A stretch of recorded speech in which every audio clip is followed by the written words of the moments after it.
తెలంగాణ అసెంబ్లీలో కేంద్ర బడ్జెట్ కేటాయింపులపై చర్చ జరుగుతుంది. మంత్రి శ్రీధర్ బాబు మాట్లాడుతున్నారు. ఇప్పుడు లైవ్ లో చూద్దాం. ప్రస్తావన కేంద్ర ప్రభుత్వం మీద ఉండొచ్చు, కానీ ఈ బడ్జెట్లో దాని ఊస లేకపోవటం, ఉచ్చారణ లేకపోవటం, ఒక ప్రణాళిక ఈ విధంగా చేస్తామని చెప్పకపోవటం యావత్ తెలంగాణ ప్రజలకి ఈరోజు మనసు నొప్పి ఉన్నారు అధ్యక్ష. I would like to say place it on record, the union budget which was presented yesterday has neglected state of Telangana completely. It's so unfortunate. The central government has not deemed it important to include the term Telangana in all its budget and has discriminated against our state in such an unfair manner, Adhyaksha. The AP Reorganization Act that has been used to reference to allocate funds to AP also covers the unfulfilled promises towards the state of Telangana. They have completely forgotten. And it is incumbent upon the central government to do justice to Telangana as per AP Reorganization Act. We want that honor, Adhyaksha. ఈరోజు గౌరవ ముఖ్యమంత్రి గారు ప్రవేశపెట్టిన తీర్మానానికి సంబంధించి ఈరోజు మనకు కావాల్సింది గౌరవం. ఏ గౌరవం గురించి ఆనాడు రాష్ట్ర ప్రజలందరూ పోరాటం చేసి తెలంగాణ సాధించిండ్రు. మళ్ళా ఆ గౌరవాన్ని వంచే విధంగా నిన్న కేంద్ర ప్రభుత్వం ప్రవేశపెట్టిన బడ్జెట్ ప్రతిబింబం చేస్తూ ఉన్న సందర్భంలో చాలా దురదృష్టకరం అధ్యక్ష. ఈరోజు మేము చెప్తా ఉన్నాం, వికసిత్ భారత్ అంటా ఉన్నారు, చాలా సంతోషం. 2047 సంవత్సరం వరకు 5 ట్రిలియన్ల ఎకానమీ చేయాలని గౌరవ ప్రధానమంత్రి గారు అనేక సందర్భాల్లో చెప్తా ఉన్నారు. ఈ 5 ట్రిలియన్ల ఎకానమీ చేసే క్రమంలో తెలంగాణ రాష్ట్రం అనేది దేశంలోనే పెద్ద ఎకనామిక్ గ్రోత్ ఇంజన్ అధ్యక్ష. ఈ పెద్ద ఎకనామిక్ గ్రోత్ ఇంజన్నే మర్చిపోయి 5 ట్రిలియన్ ఎకానమీ ఏ విధంగా చేయదలుచుకున్నారో ఈ సందర్భంలో తెలంగాణ రాష్ట్రానికి ఉదాహరణకు చెప్తా ఉన్నాం. ప్రత్యేకంగా మా డిపార్ట్మెంట్కి సంబంధించిన ఒక కారిడార్ని ప్రకటించిన వారు సంతోషపడ్డాం. హెడ్లైన్స్లో చూస్తూ ఉన్నప్పుడు సంతోషపడ్డాం. కానీ ఏమి అధ్యక్ష, ఈరోజు under the act for promoting industrial development funds will be provided for essential infrastructure such as water, power, railways and roads in Koparthi node on Visakhapatnam Chennai Industrial Corridor and Orvakai node on Hyderabad Bangalore Industrial Corridor అన్నారు. సరే, హైదరాబాద్ పేరు వచ్చింది కానీ సంతోషపడి చూస్తే ఈరోజు వారు చెప్పిన నోడ్ ఎక్కడ ఉందంటే ఇండస్ట్రియల్ నోడ్ ఆంధ్రప్రదేశ్ రాష్ట్రంలో ఉంది అధ్యక్ష. హైదరాబాదు బెంగళూరు ఇండస్ట్రియల్ కారిడార్ అన్నప్పుడు మన రాష్ట్రానికి సంబంధించి 210 కిలోమీటర్లు ఉంటుంది అధ్యక్ష. దాని తదుపరి 280 కిలోమీటర్లు కర్ణాటక రాష్ట్రం రీచ్ అయ్యే వరకు ఉంటుంది. ఆ మధ్యలో ఉన్న ప్రాంతాన్ని వారు ఇండస్ట్రియల్ నోడ్గా డెవలప్మెంట్ చేసి క్యాపిటల్ ఇన్వెస్ట్మెంట్ను పూర్తి స్థాయిలో ఇస్తామని చెప్పటం, ప్రత్యేకించి మాకు ఒక స్పష్టతతో పోతా ఉన్నాం. ఆంధ్రప్రదేశ్ రీఆర్గనైజేషన్ యాక్ట్కి సంబంధించి మీరు ఆ రాష్ట్రానికి ఈ రీఆర్గనైజేషన్ యాక్ట్లో నిధులు ఇస్తే మేము కాదంటలేం. ఇతర రాష్ట్రాల అభివృద్ధి సంక్షేమం గురించి ఆలోచన చేస్తే మేము కాదంటలేం. కానీ ఒక చట్టం ప్రకారము వారికి సహకరించే ఆ పార్టీ ప్రభుత్వం ఉంది కనుక వారికే ఇస్తామని, ఇతరులను మేము విస్మరిస్తామని, దీనికి సంబంధించే ఇంకోటి రిలేషన్ చెప్తాను అధ్యక్ష. ఇదే నిర్మలా సీతారామన్ గారి స్పీచ్లో పూర్వోదయ అని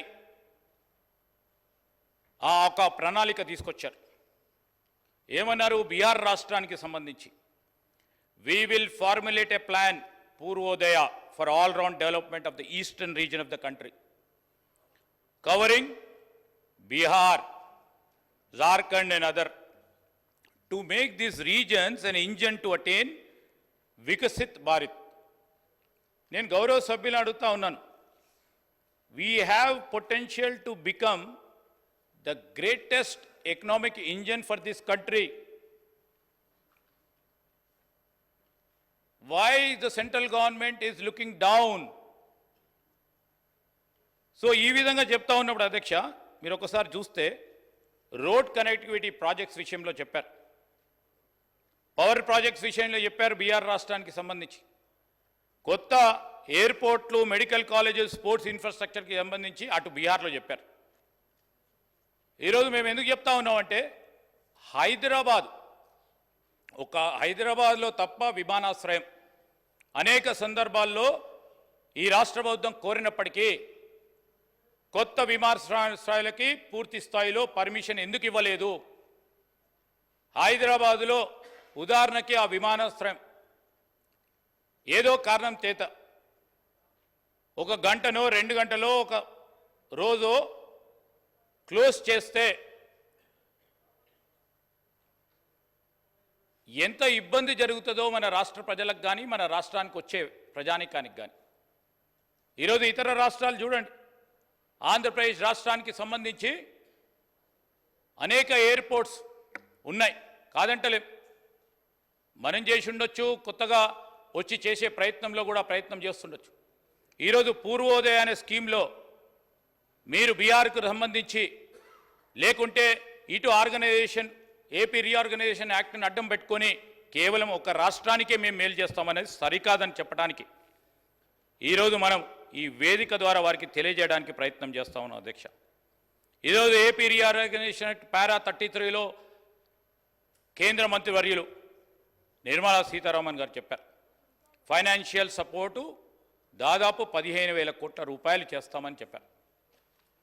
ఈరోజు అక్కడ ఉన్న భారీ నీటి పారుదల షాప్కు సంబంధించిన ప్రాజెక్టుకి కూడా అన్ని తీరుల అనుమతులు ఇస్తూ ఈరోజు ఫినాన్షియల్ ఆస్పెక్ట్లో కూడా సహకారం చేస్తామని చెప్పారు. మేము అడుగుతా ఉన్నాం, గౌరవ మంత్రి గారు, అదేవిధంగా గౌరవ ముఖ్యమంత్రి గారు, ఈ రాష్ట్రానికి సంబంధించి మేము ప్రభుత్వం ఏర్పాటైన తర్వాత ప్రధానమంత్రి సంబంధిత కేంద్ర మంత్రులను కలిసి ఎక్కడున్న ప్రాజెక్ట్స్కి, సాగునీటి ప్రాజెక్ట్స్కు పూర్తి స్థాయిలో మీరు నిధులు కేటాయింపు చేయాలి, అనుమతులు ఇవ్వాలని కోరితే దాని గురించి ప్రస్తావన లేదు అధ్యక్ష. అదేవిధంగా మనం చూస్తూ ఉన్నాం, ఉదాహరణకి టూరిజంకి సంబంధించి కూడా ఈరోజు ప్రస్తావన చేశారు కనుక నేను గౌరవ సహచర బీజేపీ సభ్యులను కోరుతా ఉన్నాను, ప్రస్తావన చేయడం జరిగింది కనుక నిర్మలా సీతారామన్ గారు వారికి సంబంధించి ఈరోజు tourism has always been a part of our civilization అని చెప్పారు. తప్పకుండా వారు గుర్తించినందుకు చాలా సంతోషం. తెలంగాణలో గొప్ప సంస్కృతి ఉంది, మన సంస్కృతిని ప్రతిబింబం చేసే అనేక స్థలాలు ఉన్నాయి. దాన్ని ఎందుకు విస్మరించారు? కేవలం బీహార్కు సంబంధించిన విష్ణుపాట్ టెంపుల్, మహాబోధి టెంపుల్, వీటన్నిటికీ ఇచ్చిన ప్రాధాన్యత మన రాష్ట్రానికి సంబంధించి ఇక్కడ కూడా ప్రపంచ స్థాయిలో ఎదిగే పిలిగ్రిమేజ్ సెంటర్స్ ఉన్నాయి, టూరిస్ట్ డెస్టినేషన్ సెంటర్ ఉన్నాయి. ఉదాహరణకి రామప్ప ఉంది. అదేవిధంగా ప్రధానంగా పిలిగ్రిమేజ్ సెంటర్కు సంబంధించి మా ప్రాంతంలో ఉన్న కాళేశ్వరమే కానీ, వేములవాడే కానీ, యాదగిరిగుట్టకు సంబంధించిన కొండగట్టుకు సంబంధించి భద్రాచలం ఆలయం, వీటన్నిటి విషయంలో ఒక ప్రస్తావన చేస్తే ఈ ప్రాంతం, ఈ ప్రజలకు సంబంధించిన ప్రగతిలో మేము కూడా భాగస్వాములం అవుతున్నామని వారు సంతోషించేవారు. కానీ ప్రస్తావన లేదు. వారు ప్రస్తావన చేయకుంటే ఈ ప్రస్తావన చేయకపోగలం అధ్యక్ష. అదేవిధంగా ఈరోజు మేము చెప్తా ఉన్నాం అధ్యక్ష, మేము ఏపీ రీఆర్గనైజేషన్ యాక్ట్కు సంబంధించి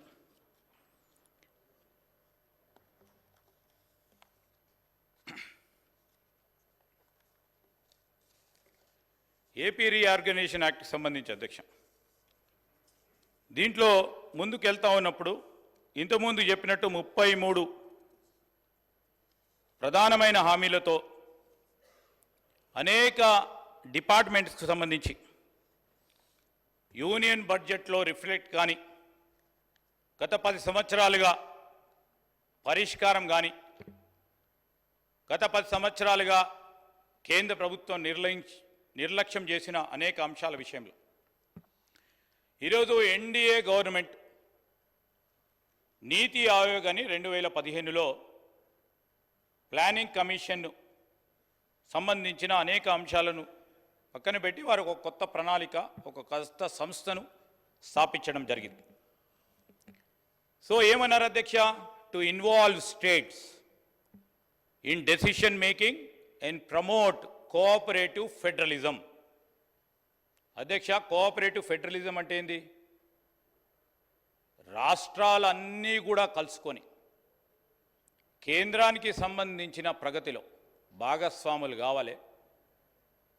దీంట్లో ఈ స్పిరిట్ ఆఫ్ కోఆపరేటివ్ ఫెడరలిజంని మీరు డైల్యూట్ చేస్తూ నిర్లక్ష్యం చేస్తూ ఇంకో ప్రక్కన కోఆపరేటివ్ ఫెడరలిజం గురించి మాట్లాడుతూ రాష్ట్రానికి సంబంధించిన విధులు నిధులు హక్కులను కాలరాస్తూ కేంద్ర ప్రభుత్వం ఆ విధంగా ముందుకెళ్తా ఉంటే తప్పకుండా మన బాధ్యతగా ఈరోజు మన గౌరవ శాసనసభ్యులు ఏ పార్టీకి సంబంధించిన వారైనా కానీ కేంద్ర ప్రభుత్వం అనుసరిస్తూ ఉన్న విధానాన్ని వీరు తప్పుగా వెళ్తూ ఉన్నారు, ఇది సరికాదు, ఈ రాష్ట్రం దేశంలో కూడా భాగస్వామ్యం అని చెప్పడానికి అందరం కూడా ఇక్కడ కూర్చున్నాం అధ్యక్ష.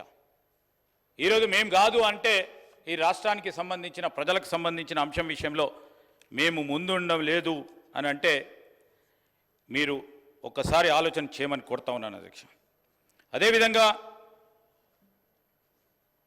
నీతి ఆయోగ్తో పాటు అనేక సందర్భాల్లో 14th ఫైనాన్స్ కమిషన్కు సంబంధించి రాష్ట్ర ప్రభుత్వం అనేక సంవత్సరాలుగా అడుగుతూ ఉంది. రాష్ట్రానికి సంబంధించిన పన్నుల డివల్యూషన్ని 42% మీకు వచ్చే గ్రాస్ ట్యాక్స్ రెవెన్యూలో ఇవ్వాలని కోరితే డిమాండ్ చేస్తే దాన్ని కూడా పక్కన పెట్టడం జరిగింది అధ్యక్ష. ఈరోజు మళ్ళా ఆర్టికల్ 275 రాజ్యాంగానికి సంబంధించి కూడా దాన్ని కూడా ఫైనాన్స్ కమిషన్ ఏది చెప్తే commission manage transfer to states విషయంలో కూడా 10 సంవత్సరాలుగా మన రాష్ట్రానికి ఏ విధమైన లాభం చేయలేదు. మేము చెప్తా ఉన్నాం అధ్యక్ష, ఈరోజు మోస్ట్ సెంట్రలీ స్పాన్సర్డ్ స్కీమ్స్కి సంబంధించి రాష్ట్రానికి సంబంధించిన మనకు సంబంధించిన అనేక అంశాల విషయంలో కేంద్ర ప్రభుత్వ నిర్ణయాలు రాజ్యాంగ స్ఫూర్తికి విరుద్ధంగా తీసుకోవటం జరిగింది.